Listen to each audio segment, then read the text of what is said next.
Civil services के exam में इस टाइप के क्वेश्चंस बहुत इंपॉर्टेंट होते हैं। बट ये देखते हैं which of the above steps will help in controlling the inflation, यानी इन्फ्लेशन को कम करने के लिए कौन से स्टेप्स आरबीआई या गवर्नमेंट कर सकती है।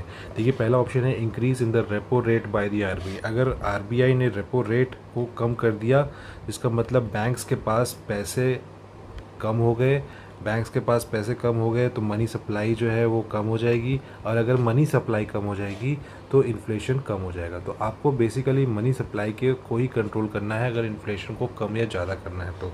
नेक्स्ट ऑप्शन देखिए, decrease in the direct tax rate. अगर डायरेक्ट टैक्स जो है वो कम हो जाता है तो मनी सप्लाई बढ़ जाएगी, लोगों के पास पैसे ज़्यादा होंगे क्योंकि उनके पास टैक्स कम लगा है। मनी सप्लाई बढ़ा, इन्फ्लेशन बढ़ जाएगा। ठीक है।